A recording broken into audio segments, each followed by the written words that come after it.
He's kind enough to join us right now. Let us say hello to the Funk Master, Aljamain Sterling. Yeah, they polished it off, Aljo. We might have to get a couple more. I mean, it was quite a delight. That's good to hear. I'm glad you guys enjoyed it, man. It makes me feel good to hear that people are enjoying the product. Absolutely. Thank you for joining us. I appreciate it. I know you spoke. You spoke on your podcast immediately afterwards. You've said some things on social media. Can I take your temperature? Some 9 days after the fight, close, hard-fought bout. A lot of people don't want to fight this guy. Undefeated in the UFC, undefeated in his career. Some thought you even won the fight. The grappling exchanges were great. We talked about it being buried on the undercard. It ended up being a fantastic battle. I wish there were 2 more rounds. How do you feel about the whole body of work from UFC 310? I mean, overall, I thought it was a great fight. I was happy with it. There was one thing at the end that if I could change, it would be in the third round where I went to go run him over with my hips. I normally get into full mount from that position. Is actually what I did to Piotr Jan. Most guys don't know to come up so that all the weight doesn't run them flat to their back. Movsar was smart. As he see me charging forward, he started to come up and caught me with the underhook. And that's how he got that minute and 30 seconds of control. And I'm still conflicted because I don't know if that should have won him the round after 3 minutes of control time. I mean, there was a little bit of striking on the feet, not too much. I want to say I edged him out on the feet in that beginning of the third round, but then on the ground, he was throwing like the busy punches, just trying to, I don't know, man. I think my takedown where I slammed him on his head does way more damage than any of those pitter-patter strikes. I don't know. So I'm a little conflicted. I still feel like I won it, but obviously on the record it's a loss, so it is what it is. I just got to move on to the next. And I mean, this is the guy who's supposed to be the next champion, so it lets me know exactly where I'm at in my career at 145 and what I'm capable of doing. And I think I'm in a pretty good spot. I think I fight like that against anybody in this division. I think it's going to be a bad night for him. He had some good defensive tricks that where I was doing the same thing to him and he was doing the same thing to me, which would result in the loss of control. And it's like as soon as you go to throw those punches, as a wrestler, we understand the when you separate your hands, that's the time to go. When my hands are locked, it's going to be a little bit of a fight trying to break the grip. It's not that easy to do. But when the guy goes to punch, that's when you're supposed to make your move. And I think that's why people got to enjoy the high level grappling exchanges. When I had him dead to rights, he was smart. He just froze my hands and waited and didn't do anything. I'm just like, all right, I'm not trying to have a boring fight. I know if I decide here and wait with you, nothing's going to happen. People are going to start booing. But I decided to take the initiative and to try to strike and open up with some damage. It's easier said than done. I think a lot of people, if you understand the nuances in grappling, you understand the beauty in the sequences that we were actually having. So I'm glad a lot of people actually found some enjoyment in the grappling exchanges. So you talked about, him being undefeated and people thinking he may be the next guy. Now that you've gotten to actually get in there with him, your kind of thoughts on who Movsar Evloev is as a fighter. Is he worthy of the hype? Is he a future champion in your opinion? I think he could be a future champion. I don't think he's going to be one that's going to be long reigning. If you're asking me, I mean, of course you can continuously get better, right? Every single time you get in there with a more skilled guy, you get better. I kind of look at fighting like Pokemon. Like every time you battle, you level up and you grow with experience points, right? So hopefully one day you evolve. With that said, I think he could become champion. I think he's good enough to become champion. I think he has good enough takedown defense. Well, maybe not takedown defense, or maybe it was just the timing that I was able to hit those so well. And you know what's crazy? The game plan was to strike, but it's so instinctual the way I drill so much with my entries, and they're not just BS entries where you're just going to a class and you're just doing and you just get into a robotic rhythm where it's not going to be anything like the fight. I emulate a lot of the things that I do with my opponents, with my training partners. I try to get guys that can replicate the same exact movements as best as they can. And I try to get those real-time timing on the shots. And I ask them to try to do this, try to do that. And that's how you get that more instinctual feel where it's like, oh, I feel like I've been here before already. So a lot of those sequences, I felt like the takedowns came because it was so well driven into me. But when I would spar and I would make the mindset, all right, we're going to fight on the feet because I want to make sure I'm getting comfortable, getting my reps, and work on some of the things that we've been drilling for. And then I didn't get to do half of the tricks, half the tricks that we planned for on the feet, which would have been, it would have made the fight that much more fun, I think, in my personal opinion. But again, I think Movsar is could definitely become a champion for sure. I have no doubt about that. It's the only thing that I would say is the striking on the feet. So I don't think his striking defense was the greatest for the very little that I threw. Um, I feel like every time I threw, I kind of connected, you know. So I don't know. It's he can become champ for sure, but I would definitely love to see him down the road again, and this time for 5 rounds. So supremely close fight, fun fight, entertaining fight. You went in there with arguably the top contender and fall just short. Afterwards, you imply that you have to think about some things, which is fair. I'm assuming at this stage in your life, you're always kind of reassessing. But it sounds like you're maybe considering maybe walking away. And I know now you've since talked about that a little bit. Where do we stand right now? Is that still a thought in your mind? No, I want to compete, man. I miss it. I just love it so much. Even when I was at Tampa watching the fights, there's just something very, very addictive about the walk, the competing, the waiting period. The only thing that sucks, honestly, is the weight cut. That weight cutting is just such a stain on the sport overall. But once that part's done, the excitement of training and then going in there competing in front of the world, I don't think there's any high like that. There really isn't.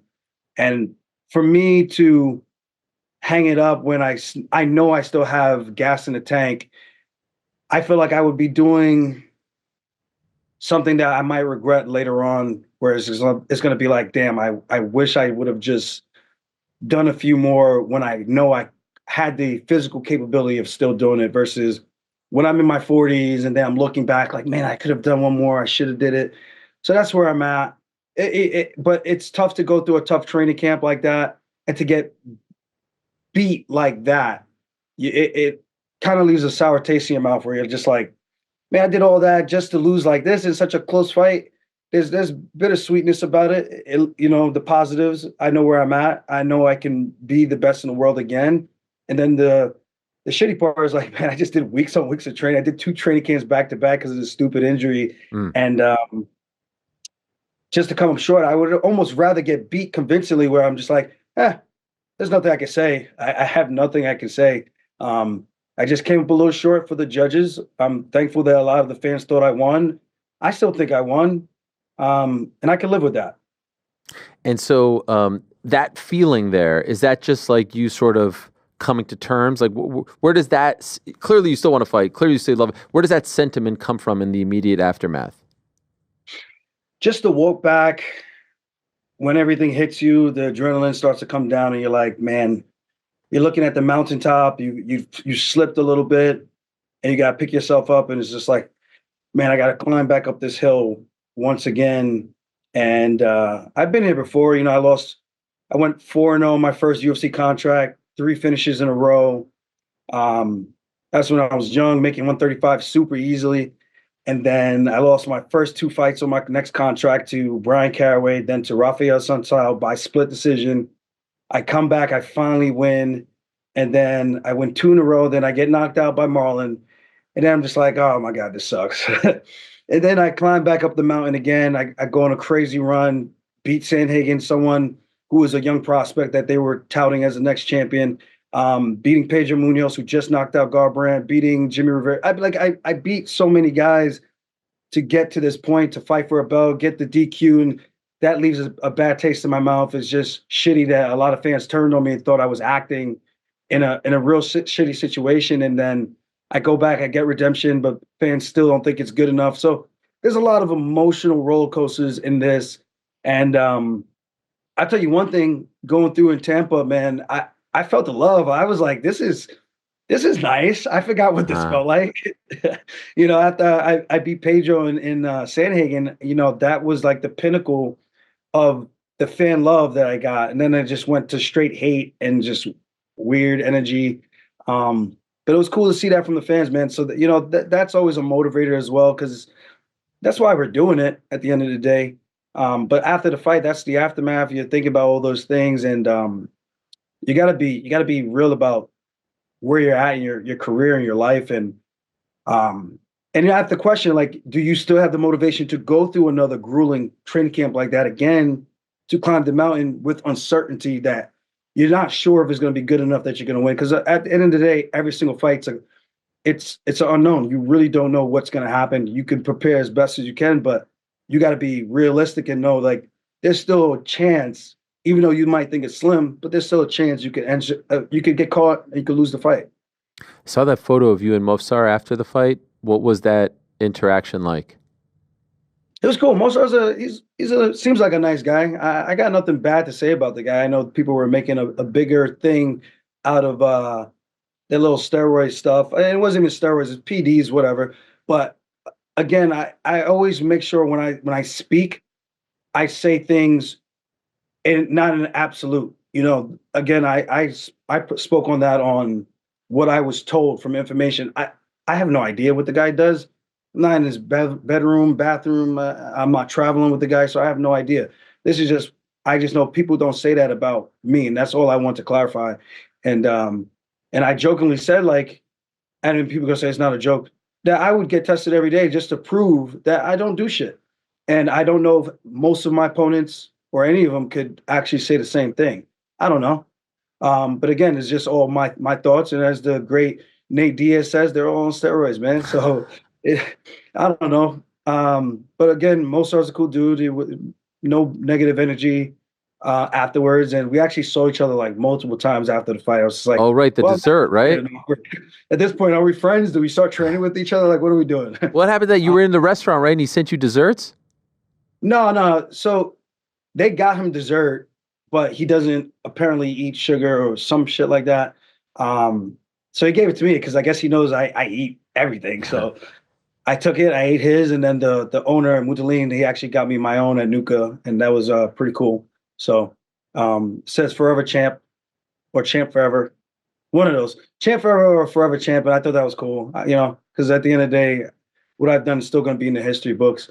But I did ask Movsar about what he was doing with his grip, because when I had his back, man, dude, I thought the fight was over. I was like, you let me get around your neck, and this fight is over. This is not 135 Aljo that got to conserve his energy.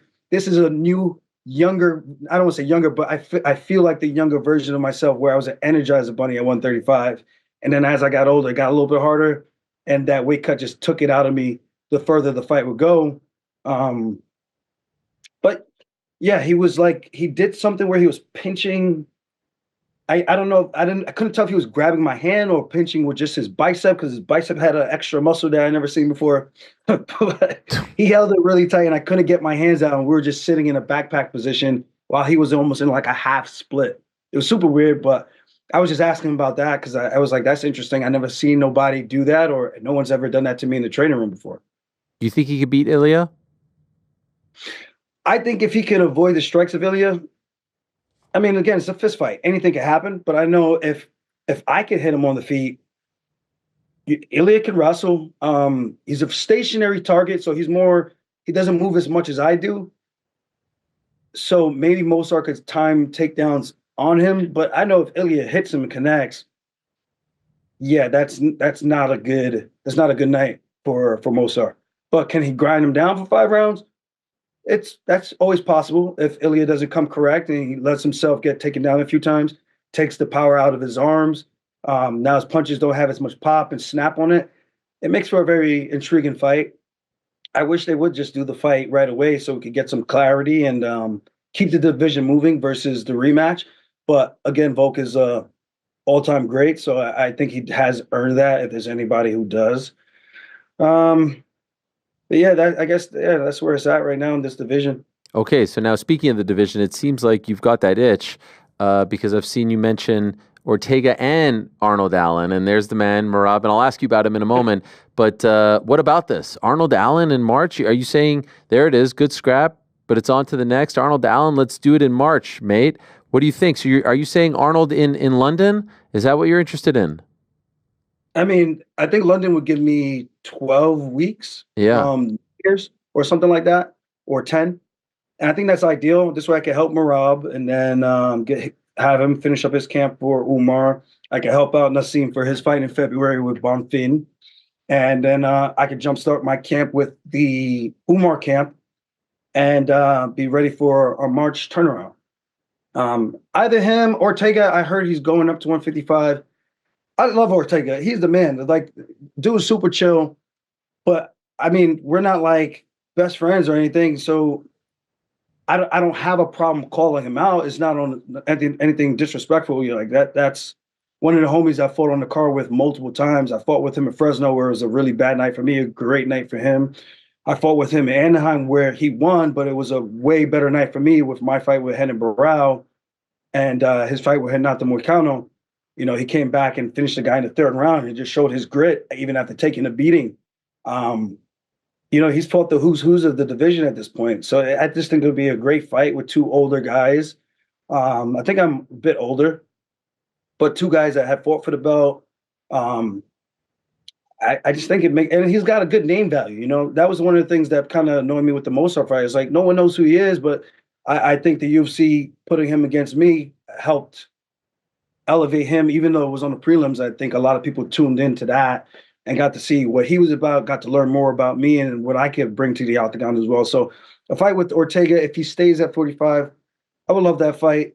He doesn't have to worry about me maybe cracking him like Diego Lopez or anything like that, which makes it more fun in the sense of maybe we have a stand-up fight because his jiu-jitsu is very threatening. I'm not looking to play jiu-jitsu with Brian because he might be better at that than I am. So I think it makes for a fun fight. It could be a fun stand-up fight or maybe a fun grappling fight as well. Or Arnold Allen. I think we both had very close fights. Some people think he beat Movsar. So maybe we're like the two defaults. Yeah. But he said he's fighting Yair Rodriguez. That's what he commented on my post. So I said, fair play. If he is fighting him, then okay, cool. If not, then I would like to see him in March. Okay. I like these options. You're wearing the shirt. We saw Merab. He had that press conference. I want to ask you just about a couple of things there. You have been there, done that. And the first thing that I was worried about, if I could put it that way, for Merab was, and I said it to him on the show last week, and he agreed to a degree with me as well. So it's not like I'm saying this behind his back. I was worried that he was too emotional in that press conference. And I think historically, when a fighter, especially a champion, feels like he's being wrong and sometimes goes in with the mentality that he's not just fighting the opponent, but he's also fighting the promotion and everyone who's out to get him, it tends to not work out for him. And I'm wondering if you agree with any of that sentiment, because I never really see, like, we obviously know he's an emotional guy and he can be passionate, but like at that press conference, I felt like he was mad and angry and very emotional to the point where it made me worry, like, is he going to fight emotionally come January 18th when he fights Umar because of everything that has happened, everything that's been said? Do you share any of those concerns? I think I would be lying to your face if I would, and to the fans, if I were to say no.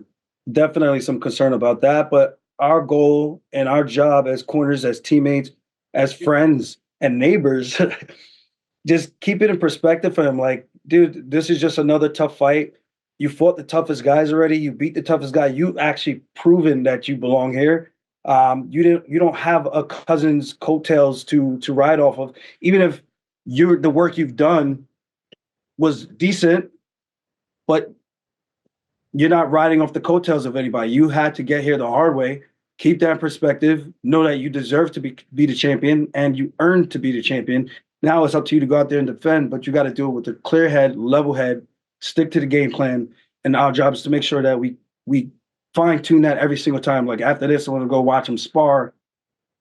And that's part of the puzzle, because we got to make sure when he's sparring, he's actually keeping all these things, these thoughts in the back of his mind, so that when it comes fight day, it's not a complete emotional buildup all over again. It's like, okay, I remember feeling these emotions in the training room. I just got to keep them in check and just do what I do best, do what I did in the training room, and good things are going to happen. And so the other thing, and you've had to deal with this, and you've spoken quite openly about it, is like just how to play the game, so to speak, right? Like he's now the champ, and he's seeing that there's a game that needs to be played. Battling the corporation, like how do you separate that? And is there any wisdom that you're trying to impart on him that maybe you wish you could do differently, or things that got you riled up when there was nothing that you could have done, and so that he doesn't have to go down that same path? I think the easiest thing that I was able to change my mindset, opposed from the last one, the last one at 135, is that you can only control what you can control. And at the end of the day, you can't control what they try to do. You can only say yes or no. And after you make that decision, you kind of have to live with it, even if the results don't go your way. I've had to say yes, and I was able to come up on the right side of the decisions in the Jan fight and the Henry fight. Both fights I still wanted, but in terms of the timetable, because of just prolonged injury, pre-existing injury. But thankfully, I rolled the dice and it worked out. I tried to roll the dice one extra time, and I made my stipulations for after. I was like, win or lose, I just want to have some time to decompress and actually enjoy some of the fruits of my labor, so I can miss fighting, miss competing, and miss doing what I love. And I was granted that, even though it was in defeat, it was still something to keep in mind. And I think that's the same thing Merab has to do.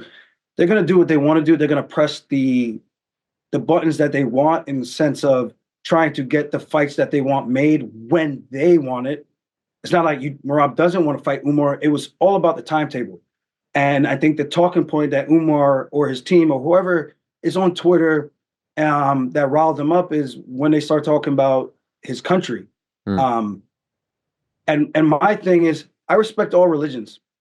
You want to worship Allah, you want to worship God, you want to say there's no heaven, there's no hell, whatever as long as you have some type of faith, whatever, do your thing, you're not hurting nobody. I don't care. I really don't care. But to use your religion as a way to say like someone is running away from you when you're the one that's begging for something, not the other way around, I think that's a little disingenuous. And that was the only thing that I had bad to say about Umar and what he was doing. I was like, brother, you're not the champion right now. You don't call the shots. You fight almost once a year.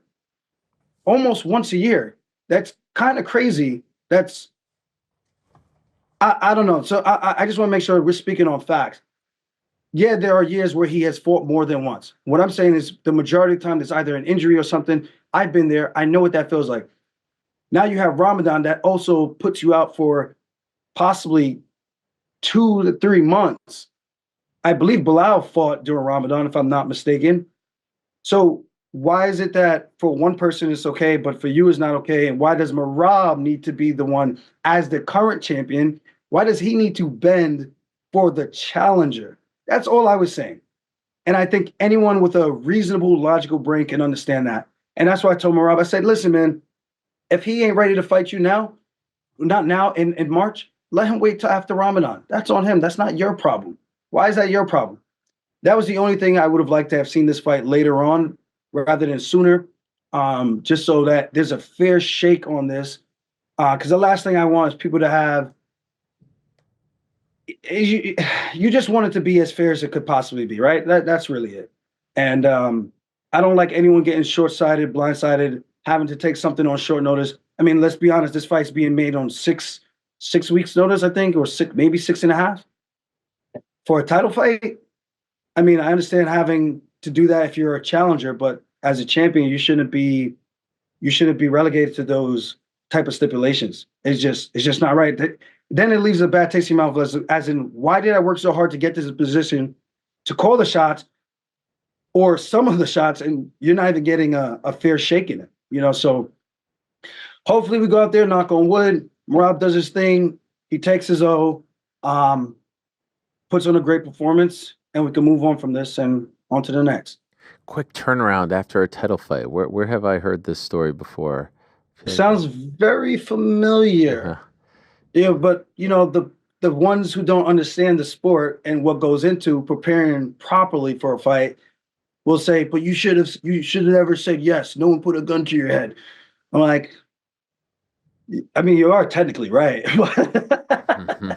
but it's also not the correct thing to do. It's not ideal. And that's why I want to fight Movsar with a full camp. Give me some time to make sure this injury is not going to be a factor. I want to make sure there's no excuses. We want to find out who the best guy is. And that's all it is. This is how I am in victory or defeat. I just want to know who the best guy is. I don't want you to say, well, I twisted this, I twisted that. Oh, I had a hurt rib cage, so I couldn't grapple for 4 weeks. Fuck you. I just had a 5-round fight with one of the best guys in the world, pound double champion, and you're talking about your stupid rib injury that you had during the training camp. All right, so that's what happens. We get hurt in training camp, as you've seen with my fight with Movsar and why I got pushed. Like, I don't know, like you can't wear the shoe on both feet sometimes and try to play both games because that's disingenuous, and then you're trying to use that as a I'm propping myself up. Like, no, motherfucker, go fuck yourself. How do you like now that you think about the fight, now that it's a real thing? Because when we last spoke, it was still kind of up in the air. How do you feel about how it plays out? I think it's going to be very similar to my fight with Movsar, if I'm being honest. Oh, The good thing about Merab is he's not going to play jiu-jitsu. He doesn't really play jiu-jitsu. He has some pretty good chokes from the front headlock position, but no one's really gotten to see it because he doesn't use it and put himself in a bad situation. Even there was a one point where I don't want to say I jumped for the guillotine, but I tried to catch a head and arm guillotine when Movsar was trying to pass to see if I could use that to sweep him. But he's not going to be doing stuff like that. So when he gets to those positions, it's going to be a different game plan that he's going to bring to the table. I think Merab's gas tank. I think he wins with that. Umar might have the edge in the striking, but I think the pressure is going to get to him. I think it's going to be very different. A lot of guys talk shit about Merab because it might not look the prettiest, but it's very, very effective. And when you want to compare it to another champion, think DDP. So it might not be the prettiest, but the guy's a winner. He knows how to win, and when he hits you, he hits pretty damn hard. So I think Umar is going to be and the world in that region of the world is going to be pleasantly surprised because I don't think they hate. I don't think they hate Merab, but I think they're such fanboys of the Dagestani guys. It's very cult like. No matter what critical thing you say, even if it's a positive or anything critiquing that they could do better or about their style, you're automatically condemned in their eyes. You're like, you're a bad guy. You don't say this about our Dagestani guys. I respect the cult, the support, but it's also like, let's simmer down a little bit. Let's be rational people. We're not bashing these guys whatsoever. We're just speaking on facts and or giving my opinion. And it's not a disrespectful opinion. But you see it online all the time. These guys come out in droves. I don't know if it's a bunch of burner accounts just talking shit. It's crazy. But then they talk about respect and humility and all these things, but then they talk another way. And I'm just like, which one is it? Which face are you guys? Because I can't tell. I really can't. And I wish those guys would say something to their fans because maybe they would actually listen. mm, yeah. I couldn't agree more. Could I ask, have you found your passport? No, I'm Ah, trying to expedite it. I got to go to LA tonight. I got a 7 a.m. appointment. We're going to El Salvador if I get my passport. ah, Going back to my fiance's homeland, where she's actually from the States, but her parents, both of them born and raised in El Salvador, moved here when they were like their young 20s, I believe. So that's gonna be cool. I get to see where her stomping grounds are. The same way she got to see my stomping grounds in Jamaica.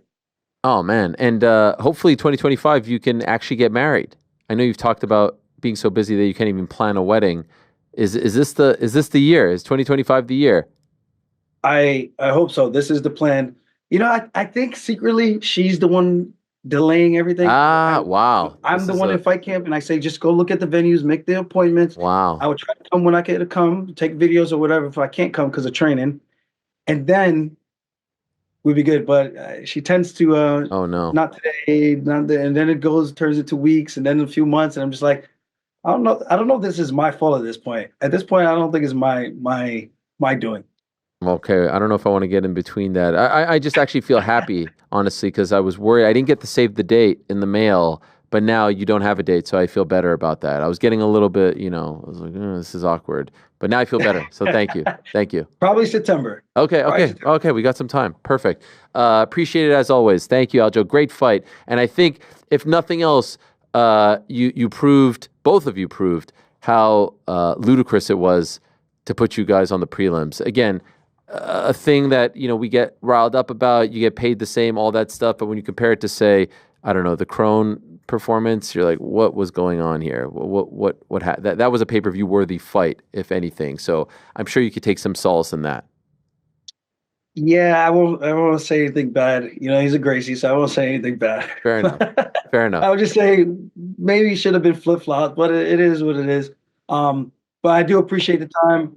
And if anyone wants to get some rum, funkharborrum.shop, we still have a $10 off discount and free shipping. Use the promo code FUNK at checkout. And we have the white rum coming. Which side is it on? This side right here.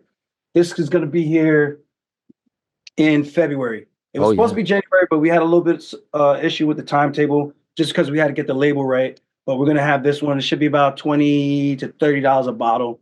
All Jamaican rum, no additives, no preservatives, no food coloring, no animal products. So technically, it's a vegan product, all 100% sugarcane. So go check it out. Blended with 3 different Jamaican distilleries.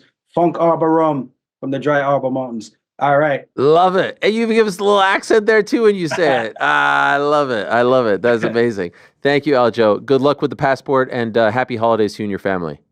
Thank you. Happy holidays, guys. All right, there he is, Aljamain Sterling. I'd love that Arnold Allen fight. I'd love that Brian Ortega fight, too, honestly. Thanks for watching this video. Hey, before you go, do me a favor. Hit that sub button. Give us a thumbs up. Hit the little bell thingy as well. Leave us a nice comment or two. We appreciate you all very much.